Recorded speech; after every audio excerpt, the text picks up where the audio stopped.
नमस्कार, आप देख रहे हैं राजधानी हलचल न्यूज। आपके साथ में हूं वैशाली। आइए नजर डालते हैं आज की खबरों की ओर। मुख्यमंत्री डॉक्टर मोहन यादव का बयान। मुख्यमंत्री ने कहा, प्रधानमंत्री नरेंद्र मोदी जी की चल रही लहर जिसके चलते कांग्रेस को चुनाव लड़ने के लिए नहीं मिल रहे प्रत्याशी। मुख्यमंत्री ने कहा, भाजपा ने जब 10 दिन पहले घोषित किए उम्मीदवार, तब कांग्रेस को बड़े महानगरों में भी नहीं मिल रहे उम्मीदवार। देश और प्रदेश की जनता है भाजपा के साथ। मुख्यमंत्री डॉक्टर यादव ने कहा, 100 दिन के कार्यकाल में प्रदेश सरकार ने हासिल की कई उपलब्धियां। मोदी जी के नेतृत्व में हम प्रदेश के विकास में कोई कोर कसर नहीं छोड़ेंगे। कल बीते 20 तारीख को हमने अपने लोकसभा के चुनाव का एक तरह से एक चरण का पूरे देश का सबसे पहला हमारा अपना नॉमिनेशन फॉर्म सीधी में जमा करवाया। बाद में रानी अवंतीबाई की बलिदान दिवस था, तो स्वाभाविक रूप से हम सबको अत्यंत आदर श्रद्धा के साथ विभिन्न कार्यक्रमों में देर रात तक शामिल हुआ। मुझे इस बात का संतोष है कि हमारा ये पूरा वीरों का क्षेत्र, खास करके गोंडवाना के काल से लगाकर उसके पूर्ववर्ती काल में, जिसने सदैव आज़ादी की अलग जगाई, और अभी वर्तमान में यशस्वी प्रधानमंत्री श्रीमान नरेंद्र मोदी जी के नेतृत्व में हमने अपनी नई शिक्षा नीति 2020 का भी जो प्रदेश में देश में सबसे पहले लागू किया, उसका परिणाम है कि हमारे सारे महापुरुषों को हमने पाठ्यक्रम में स्थान दिया। रानी अवंतीबाई के नाम पर भी सागर में विश्वविद्यालय खोला हमने। पहली कैबिनेट जबलपुर से मेरा अत्यंत आत्मीय लगाव है।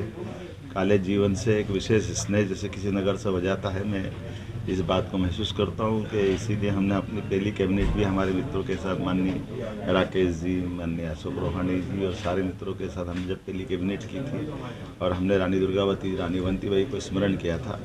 आने वाले समय में जबलपुर और पूरा प्रदेश, खास करके ऐसे शहर जिनके विकास की बहुत बड़ी संभावना है, इनके विकास का हम अच्छे से रोड मैप बना रहे हैं। हमारी कैबिनेट में भी हमने निर्णय किए हैं।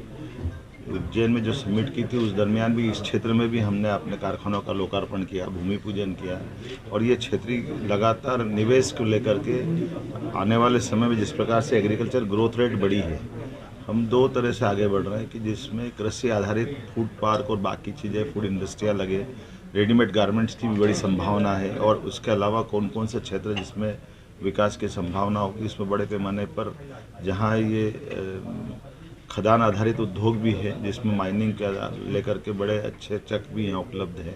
उम्मीद कर रहा हूँ कि पूरे प्रदेश में ये जो 100 दिन की हमारी सरकार, जिसने कई सारी उपलब्धियाँ हासिल की थी, जिनके बलबूते पर हमने अपनी संतोष मन से तो पूरा नहीं हुआ, लेकिन ये मान के चलो कि जितना बड़ा काम किया है, जितना बड़ा समय मिला था, समय बहुत अल्प होता है एक सरकार के लिए, 90 दिन का।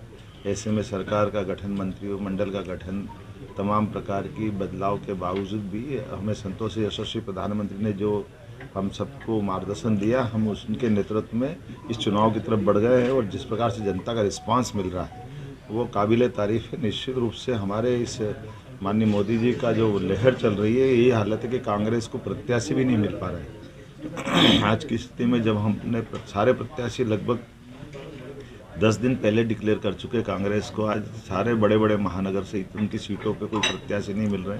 जनता का रिस्पांस भाजपा के साथ है, माननीय मोदी जी के साथ है, और मोदी जी के नेतृत्व में भाजपा फिर एक प्रचंड बहुमत की जीत की तरफ बढ़ रही है। और ये जो हमारा टारगेट था, 2014 में हम 27 जीते, 2019 में 28 जीते, और अब क्लीन स्वीप करने वाले हैं। और जो अब की बार 400 पार माननीय मोदी जी का जो नारा है, निश्चित रूप से हम उस दिशा में आगे बढ़ रहे हैं। मेरी अपनी ओर से प्रदेश की जनता को ये आश्वस्त करना चाहूँगा कि माननीय मोदी जी के नेतृत्व में डबल इंजन की सरकार द्रुत गति से आगे बढ़ेगी, और विकास के किसी मामले में कोई कोर कसर बाकी नहीं रहेगी। बहुत धन्यवाद।